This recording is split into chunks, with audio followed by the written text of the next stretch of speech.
Well, hey, Dave Melinda here, Positive Polarity Podcast. Hope things are going awesome for you.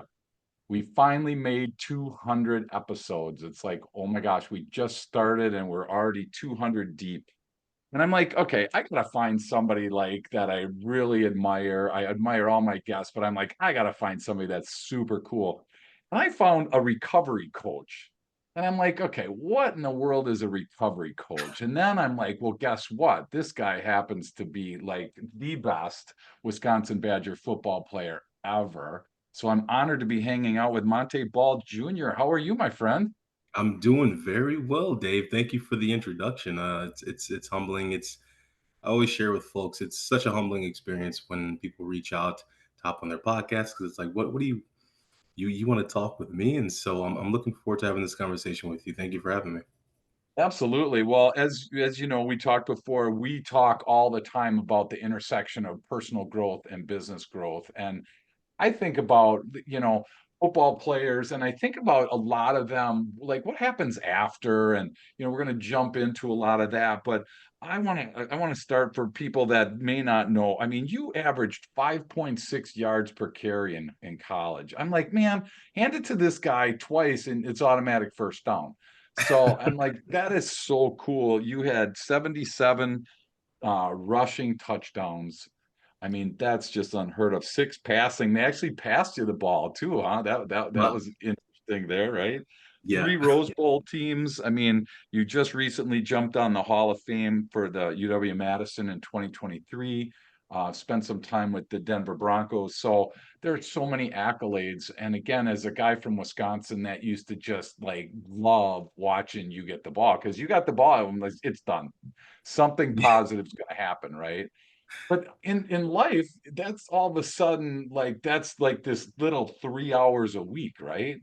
Mm, And then there's all this other stuff. So I first my first question was like, when did you know that you were, I want to say better than most. I don't mean that in a good or bad way, but you had a talent that, not a lot of people have. And so when did you feel like you knew that there was something special about your legs, your arms, your skill? When did that happen for you, Monte? absolutely. I think that happened for me. Honestly, it was like my first or second year playing football, and so I started at the age of 8.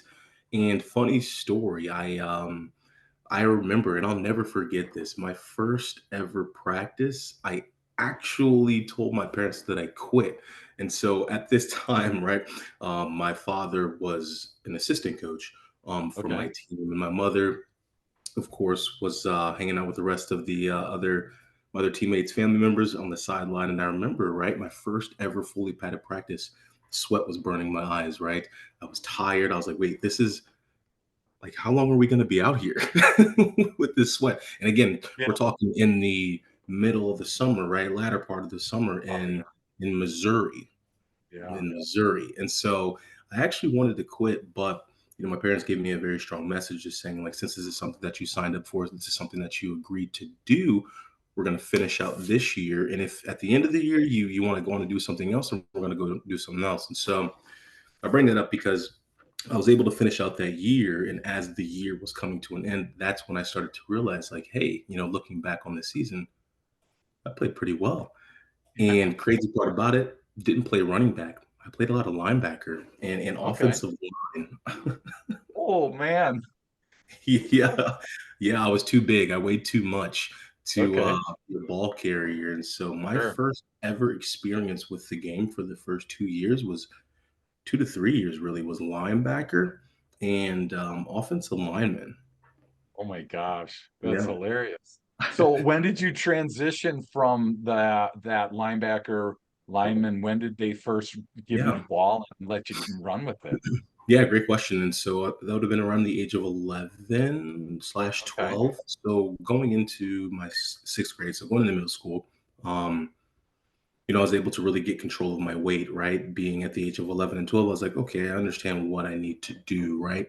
To lose a few pounds. And so I did it on my own, obviously with the help of my parents swiping their credit card, but I was able to get some salad and some things like that. A lot of water, Sure. water bottles, water jugs, and I was able to drop about 8 or 9 pounds at the age of 12 in order to be a Okay. ball carrier. So I would say sixth grade is Okay. when that switch happened, and being a ball carrier, I immediately knew that, Okay. okay, wow, this is I have some skills, a skill set that most kids around me don't possess. I'm able to Yeah. run away from the linebackers, run away from the corners, safeties pretty quickly. And so that was around the age when I was like, okay, I think I'm pretty good at this sport. That's gotta be such a cool feeling though, to think that and was the because most of us, like, in business, those things pop into our head, "We're not that good," you know, Mm. "We messed up." I mean, all the negative can come in and really fight that. Was that an issue for you early on like that, or were you just, like, so excited that you could outrun those guys that you were able to focus on that? I was really just focused on that. Good. The beauty about being young, right? We literally live every day as if it's our last. And so I wasn't really Right? so much focused on like the future when I was that Okay. age. I was really focused on like the now, like the Right. power of now, like what's going on right now. And as I was experiencing that, I was like, look, I'm pretty good today. Yeah. Lay my head down tonight, and hopefully I'm just as good as I am today as I was tomorrow, maybe even better. And so I didn't have any um, negative thoughts, or rather feelings towards Right. how I was going to perform years down the road. I just knew Yeah. that if I continue doing what I'm doing now, I'm going to continue moving forward. And also, it was very helpful to have my supportive family, but also having my dad. At this time, my dad was my head coach. And Okay. so that was Wow. helpful. That was very Wow. helpful. Well, and that's such a great message for business because just thinking about today, sometimes we're always so consumed about in the future that we lose sight of what's going on right now. And so that's a great message. Thank you for sharing that, Monte. I'm curious, when did like colleges all of a sudden start looking at you, watching your film, calling you? How was that for you? Yeah, that started to happen in my junior year of high school. So this is around the age of, what is that, 16? 16-ish? Around Yeah. 16, Yep. 16 Yep. and a half. Yeah.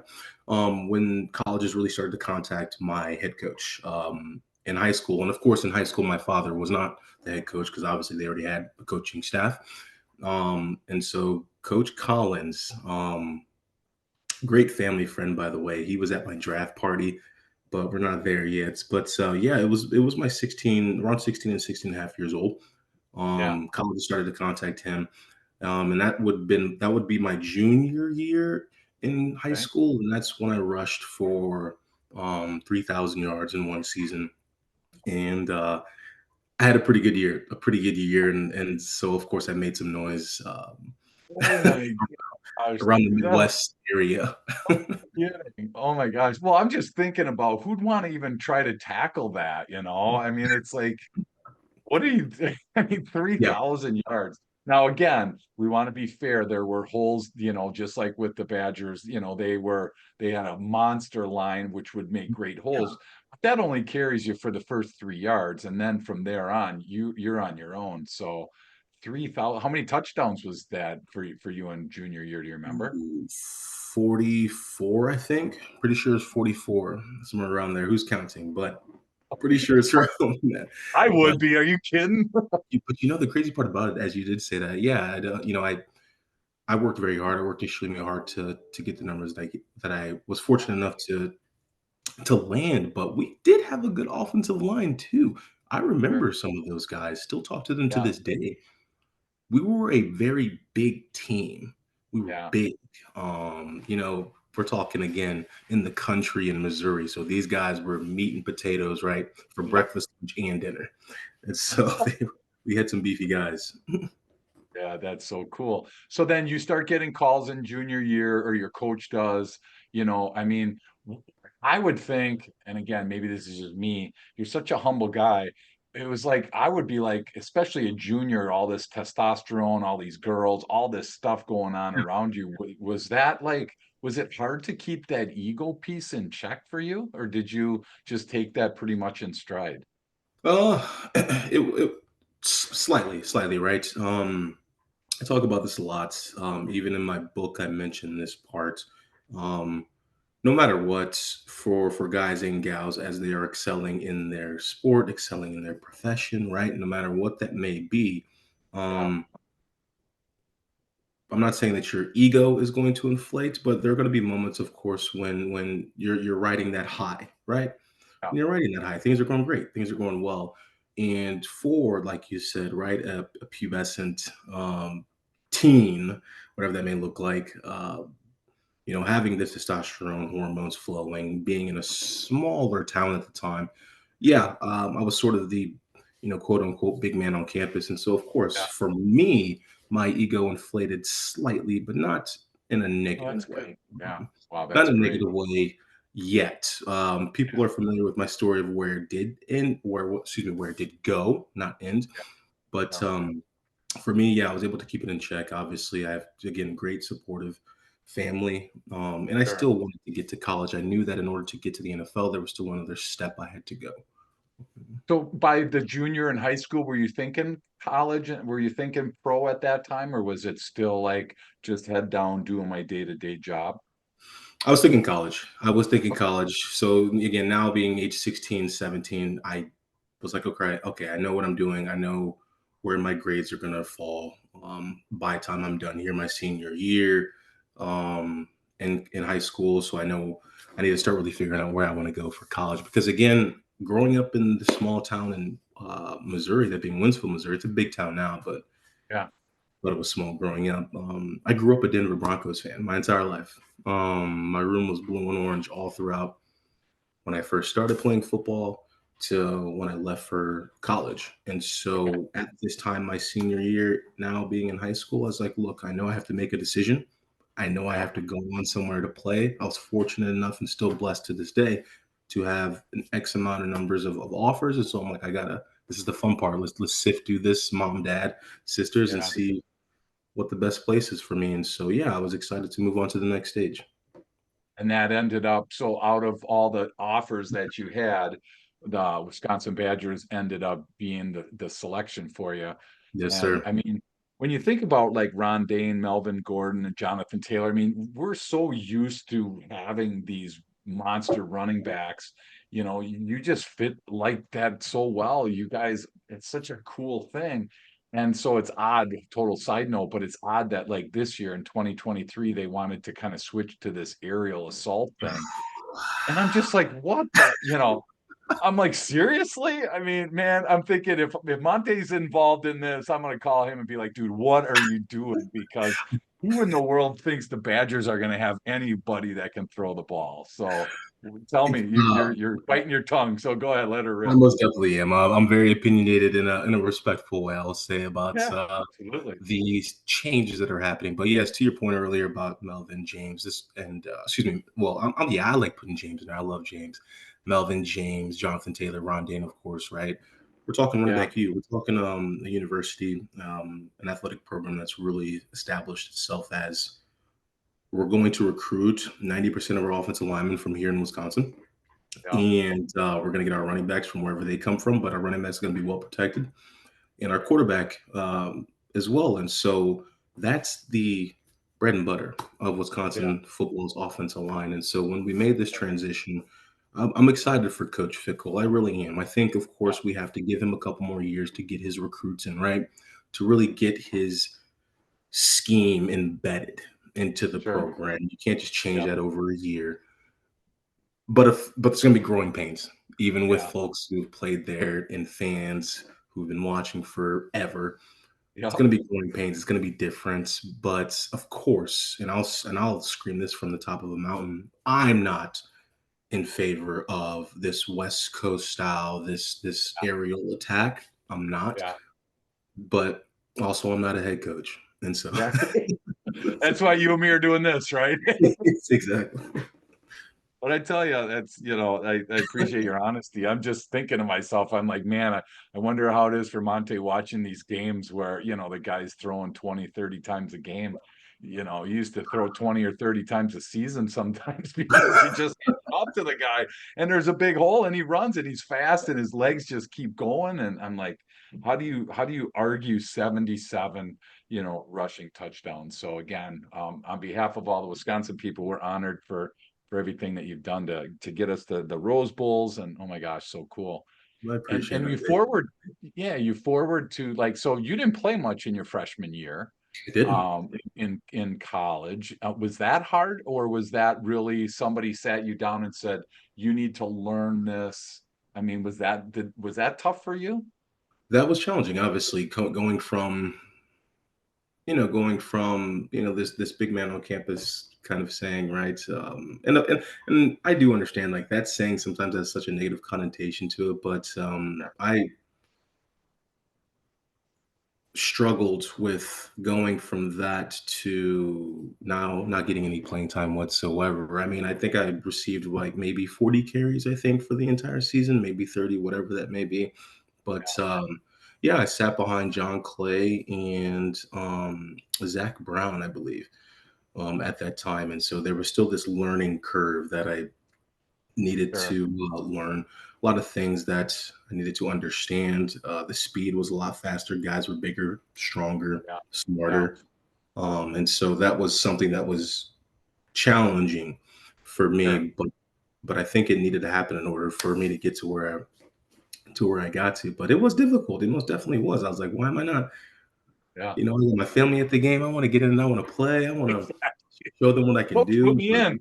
yeah, Yeah, put exactly. me in, coach. Yeah. So but then, oh my gosh, but then something happened where, they found, and it usually sees that, at least from the years I've watched the Badgers, you have a guy that comes in, he's like freshman or sophomore, and nobody really knows much about him.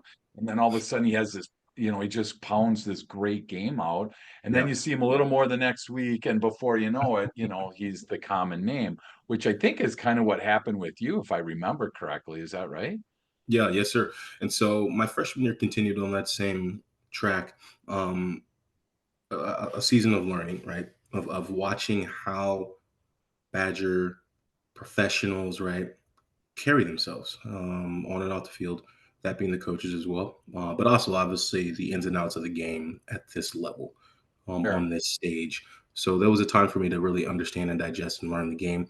But yes, into my sophomore year, it was sort of the same song up until the Iowa game, which was I think literally in the middle of the season. The Iowa game. At this time, I'm still third string on the depth chart, right? And crazy story, actually, leading into that game, we just beat Ohio State and ranked number one in the country, and I didn't play a single snap that game, not one. Um, where the fans rushed the field and stuff, and that really hurt me. That you know that that was a huge blow to the ego. That really hurt me. And I remember going home because I was fortunate enough to have my parents move up to Wisconsin from Missouri my freshman year, and so they lived right behind the stadium, right? So I remember Sure. swinging by the house and wanting to switch positions to linebacker. Because I'm like, look, I know that position. There's a lot of parallels with linebacker and running back. A Right. lot of guys growing up play running back and linebacker, and so I remember having a conversation with my parents, and they were just like, know what? Your God given talent is running back. Just work harder, go back to practice, stay longer on the field, right? Be the first into the film room. Do all that you need to do to go above and beyond to show the Yeah. coaches that you really want to do this. And so I did end up doing that. I still went into the game as third string running back on the depth chart, but James White suffered an injury, Mm. and then John Clay suffered an Mm. injury as well the same game, same game. And so I remember the running backs coach turning around and looking at me and saying, "It's time to shut up, or time to put up or shut up." That's exactly what he said. Time to put up or shut up. Yeah. This is here it is. Yeah. Here it is. You're either going to perform or you're going to wither away on the depth chart. And so I got Yeah. in, caught a fourth down pass, a slant route. This was like there was like a minute and a half left to go in the game, and then ended up scoring the game-winning touchdown that drive, and never gave the position back. Man, that is so cool. How cool is that? And I think what you just said was so powerful though, Montee, is those behaviors, right? Yeah, For an entrepreneur business owner listening, we sometimes want to find a shortcut. Mm. I mean, I'm getting calls and LinkedIn messages all the time, spend 5 minutes a day and make $1 million or whatever. There's all these get rich quick things. And the Yep. reality is, you know what, in football, in life, generally speaking, there's not this get rich quick spot. There's no magic bullet, as Yep. much as we all want that, right? Yeah. Um, so yeah, so when we come back from the break, I want to kind of turn corner and talk about the recovery coach and that. So we'll be right back. Awesome. So you crushed college, which was so cool to watch. Every Saturday was just like, man, 11 o'clock here in Wisconsin, there was like just a hush, right? It was like Yeah. nothing else that mattered. They might as well close the malls. It was like, man, just get this thing going. And you end up going in the second round to Denver Broncos. And it feels like something changed. And so I don't know again where what happened for you, what you feel comfortable sharing, but it Yeah. feels like there was like a shift or something. I don't know if Of there's course. just that big of a jump from college into pros or how that is, but what happened for you in that spot? Yeah, yeah, yeah. Hey, I'm an open book, and I even wrote about this in my book. Some of the challenges that I experienced in college was building a strong relationship with alcohol. And Yeah, for me, I'm someone right now, obviously being recovery coach, someone in long term recovery. But in order for me to explain that part of the story, this part of the story, I need to talk about this part, which is yeah, I developed this strong relationship with the bottle while I was in college, which inflated my ego in a negative way, and in the way that is not how I was brought up, sure, not in a way that my friends appreciated. But again, that's what an addiction will do to you. And so for me, I started to develop that. And as I continued though to excel in college, once I got into the NFL, right, we're talking more money, right? So we're talking bigger stage, we're talking more life temptations. And for me, I dove headfirst into that.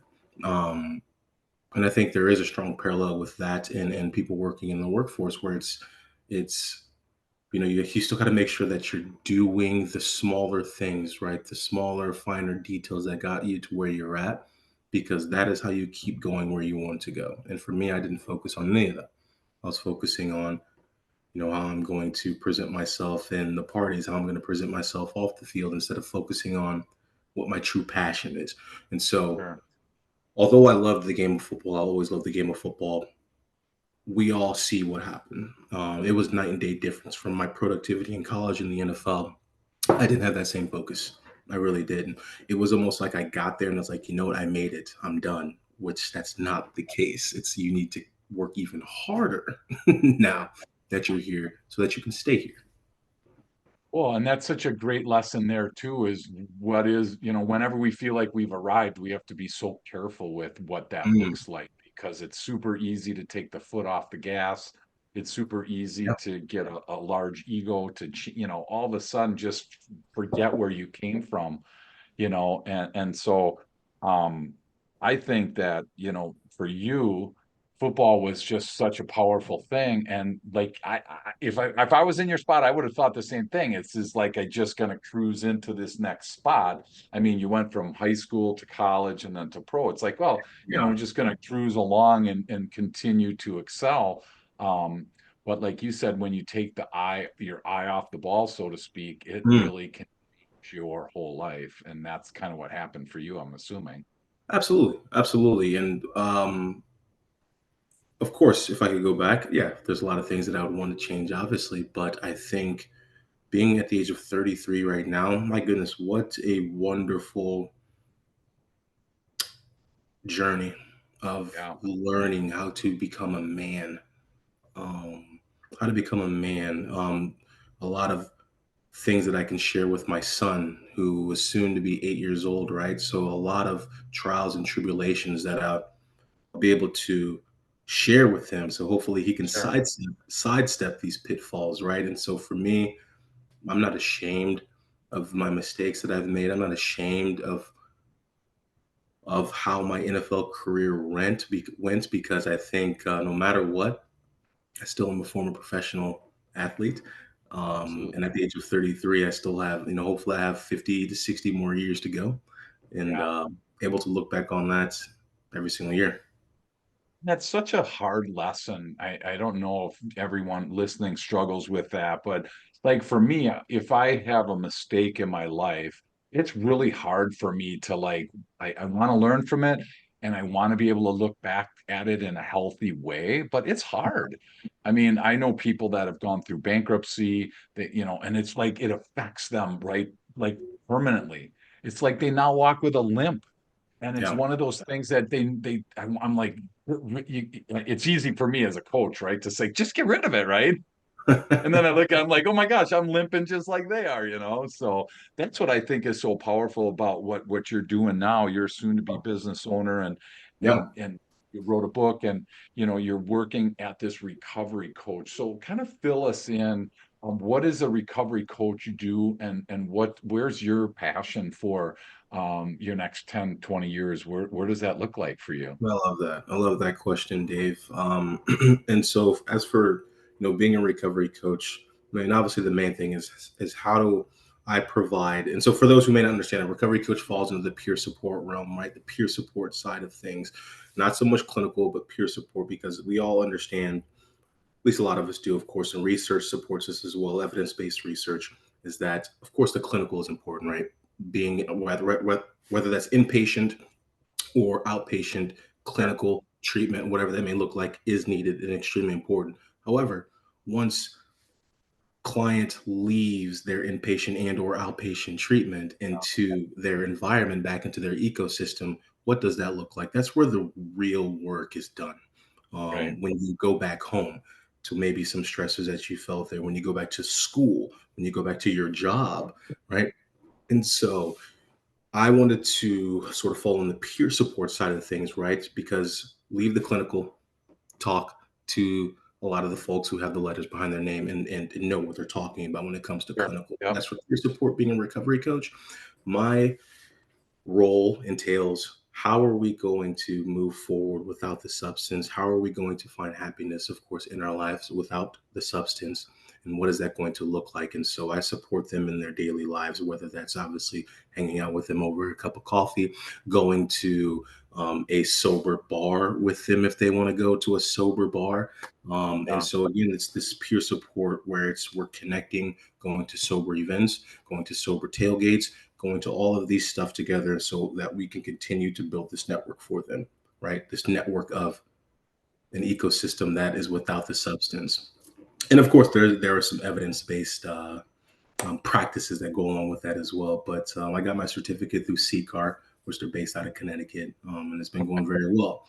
And so that is what I do. That is something that I really enjoy doing. And also I love just being an advocate, of course, right? Where I love to continue learning about what all goes in, right, to addiction. I love being a Yeah. voice, love doing public speaking, where I share my story, and also team up with like local uh, doctors, which I just did back in March, at the University of Wisconsin-Madison in front of Yeah. 600 men. It was myself and Dr. Jasmine Zabata, who's the state epidemiologist of the Wisconsin Department of Community Health there in Madison. We teamed Sure. up on a wonderful presentation. And so, long story short, outside of being an advocate, outside of being a recovery coach and an author, I love staying in the realm of giving back to the addiction world, the addiction research, whatever that may be, but also being a father. Being a father is extremely important to me. Yeah. Are you, and that was going to be a question is, do you focus more on a certain age, I guess? Because I didn't know if it was for you, because I'm assuming that addiction affects different ages differently. So I was just curious if there's Yeah, an age you prefer to work with. wonderful question. For me, I love to focus on the teenage range, so the adolescent stages, right, where you're truly impressionable, right? That is the Yeah. time where peer pressure may be getting the best of you, right? That is the time when you're making significant changes in your life, whether that you're going on to the next stage, that being college, or straight into the workforce. And then obviously there's a lot of hormonal changes going on. And so for me, I love to focus on that Okay. range, that demographic, I should say, because for me, my own personal story, that's when I really started to develop that relationship. It was more so of my young adult years, at being ages 18 to like 20. But let's be Yeah. honest, you're kind of still a teenager there. Yeah. No kidding. Yeah. It's Right. Exactly. When does teenagers stop? Mid 20s usually, right? Depending on literally, late 20s for some kids, you know. honestly, I would But say like 23, 24, to be honest. absolutely. And I just think, and what was interesting too, Montee, was you kind of brought mental health into this. And Yeah. so, I'm just curious, where does that fit in? Because I think a lot of us, I know for myself, I think of an addiction, but I don't a lot of times connect it to mental health. I Yeah. look at it as, whatever, so, an issue, but I don't kind of really cross over into the mental health. So is there a lot of research, and is that where you're focusing on, is kind of making the connection between those two? Absolutely. And so there's obviously a lot of research surrounding that. And what we call those is co-occurring disorders, right? We're talking about co-occurring disorders, which the treatment that is out there for these disorders is dual diagnosis treatment, right? And what goes into dual diagnosis treatment is just like what you said, right? We understand that um, teen and or young adult is using a substance. Now let's try to figure out why they're using this substance, right? So we have to target the mental health side first, like whether they're struggling with bipolar or they're struggling with whatever mood disorder that they're trying to manage. In their mind, they are self-medicating with a substance because that is their medication. That's what they know. And of course, you don't know what you don't know. And so the treatment for that is dual diagnosis treatment. So to your question, I do love researching that, understanding as much as I can about that, what these co-occurring disorders are, because, for someone like myself being in recovery, um, I didn't know that I was struggling at the time with severe anxiety, which slippery slope to depression if unmanaged. Depression, right, coming out into a spike of high anxiety, right? This cycle, right? This cycle of turmoil in a sense. And for me, the bottle alcohol helped me sit Yeah. with it, right? And so I was suffering with co-occurring disorders, and so it's a wonderful it's wonderful research, right? It's There's a lot more still to learn, but the treatment is out there for folks. And again, it falls under dual diagnosis treatment. The question is, which one came first, the chicken or the egg? Yeah. More times than not, if you are going to the right provider, a great provider, a provider that knows what they're doing, they're going to try to help you manage the your mood disorders first, the mental health side. Then Gotcha. they may try to help you with your substance use disorder after, or they you to someone who just specifically specializes in substance use So is disorder it after they've possible helped that you that manage would, your mood disorders. yeah, is it possible that it would take care of itself? I mean, if you deal with the mental side first, is it possible that sometimes that fixes the addiction? If or I mean, can they be that closely related? Closely related because it's obviously the same brain, different parts of the brain. The only difference, the only difficult sense, or rather, let me take a step back here.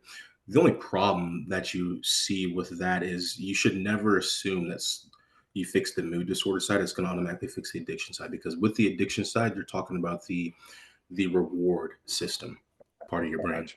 right? The reward system where your brain knows, hey, if I use this substance, it's going to make me feel good. In a sense, this massive release of endorphins, all your happy hormones. Yeah. You really can't turn that off unless if you receive treatment. You can't just walk away from that because that is a chemical dependency that your brain is dealing with, and so you cannot just walk away from that without any treatment. Of course, there are some cases out there where folks have, right, those are outliers, anomalies, but more times than not, you must address your mood disorder side, and then with this chemical dependency you have to receive some type of treatment. Wow, that's amazing. I would have never made that connection. I just, I just was like I said, most people look at just that second part and forget that first part. So, that's so powerful. So a couple questions and I'm gonna let you go. I really want to honor your time and I'm so grateful for all that you're sharing with us now. So what can you tell us about 2024 that you got cooking? Yeah, yes, sir. I'm excited. I'm so excited. We're gonna get past the holidays, and then of course with 2024, I'm excited to launch my foundation. So it's going to be called the Montee Ball Foundation, and essentially what we're going to be doing is raising funds. So we're going to be a grant program raising funds for teens that are seeking treatment. Right, mom, dad, caregiver, whomever that may be. Let's be honest, treatment is not cheap. Yeah, Of course, even so, if you do have insurance, out of network, in network, whatever that may look like, more times than not in network, you're looking at paying 20 to 25% out of pocket. We can help. We'll be able to help. We'll be able to help. And then, of course, with folks that are not insured, they're looking at cash pay rates. Obviously, we can't pay for every teen to receive treatment that's cash pay. There's not enough money in the world for that, unfortunately. yeah, Um, yeah, but we will be able to help, whether that's we pay a quarter, whether we pay 50%. But long story short, the Montee Ball Foundation will be able to provide funding for adolescents to receive equitable, right? Equitable treatment, access to sure. treatment. And then, of course, the other side of this foundation will also be able to raise funds for after school programs. Because for me, I believe obviously not every teen needs treatment. Not every teen needs treatment. Not every teen is going to go down the route of using a substance, Yeah, but of course we can help them out with just giving them something to do. And sure. so we're going to be able to help some of these schools that fall into the lines of 60% of their students are on free lunch. Those schools we're going to talk to and be able to provide after school funds for their programs. It has to fall after school, but we'll be able to fund jerseys, of course, sponsor jerseys, Yeah, sponsor choir equipment, musical instruments, tutors as well, to really help them build this ecosystem around teens. Because let's be honest, you spend a lot of time at school than you do at yeah, home during the school season. A lot is learned there. You're at a very impressionable stage in your life. So let's help these teens develop some of their passions, find some of their passions once that last school bell rings. And they have the opportunity, of course, to go to after school choir, go to after school drama class, whatever that may be, instead of going sure. in to the streets Yeah, and being bored and getting in the criminal system. yeah. Wow. I could sit here all day and chat with you, my friend. What if moving forward for people listening right now that want to learn more about what you're talking about, want to watch this, want to participate, want to donate, want to volunteer time, whatever? How do we connect with you? What's the best way for us to follow this? Absolutely wonderful question. So as of right now, you can reach out to me on social media. It's Montee Ball on Instagram, Montee Ball 28 on Twitter. I'm on LinkedIn as well, Montee Ball Jr. But I will have my website, and then my website will be up and live before the end of the year, and so you'll be able to reach out to me there, and that will be under the monteeballfoundation.org. Be able to reach out to me, and so I'm quite responsive. At least I like to think so. But please You reach are, out. you are awesome. You are super responsive. So yes, Yes, thank you. So this will be airing on January 9th of 2024. So by then that it'll be live. So say it yes, again, monteeballfoundation.org. correct. Awesome. So yes, so please go there, donate. We're going to definitely donate from our end here. We're so honored that there's somebody that cares enough about this to dedicate their life to it. I mean, I think about it. Montee could have coached, he could have been on TV. There's so many things, but for him, he took something that was near and dear to him and is now giving back. So that holds a special place in my heart. And thank you so much. And one last story that you told me, you recently got played a little flag football, you said, right? Oh yeah, I did. Oh my I God. did. And I was thinking about this, and I want to tell the world that if I was playing with Montee Ball football and flag football, if I got his flag, I would run home and hide the flag, and I would sell it. I would just keep it, put it on my board, and I'd be like, "Yeah, I got Montee Ball." So, but did you have fun? Was it bringing back old memories playing Oh some flag? man, honestly, it was the first time. So that this finished up in May of 2023, and Yeah, so of this year, and so this was the first time that I really suited up. Right, put the cleats on. It's flag football, so not any pads, but really suited up with the cleats yeah, and the mentality. of Yeah, getting back yeah, out there since I walked away from I guess the Patriots after sure. Denver. And Yeah. it was wonderful. Just to your point, that's exactly how it was. Once some guys knew that I played professionally, they started to perform. The other team, that's being, of course, started to perform a little harder, a lot tougher. They were running a lot faster towards me. Um, but it Oh was my fun. God. It was a wonderful experience, and I will be doing it again next year. Oh wow, that's so cool. I can't wait to watch. I got you guys tape any of this? Is any of this live or what do we got to do Didn't to watch? again. I, I, we will this next year. Again, going into it this season, I was wide eyed, just like I was a Yeah. freshman walking on to UW. So I was like nervous, and I was like, wait, why am I nervous? And then, but this year for sure, Oh my gosh. I'll get some clips. I'll get some Yeah. clips. But also for my Cool. foundation to raise funds, we'll be having Absolutely. some flag football tournaments. Definitely for sure. Well, I'll tell you what, if Montee Ball was nervous, dude, imagine what they were thinking. So that's so cool. Well, thank you again. I am so honored that you hung out with me today to celebrate our 200th episode. And again, we're all about business growth and personal growth.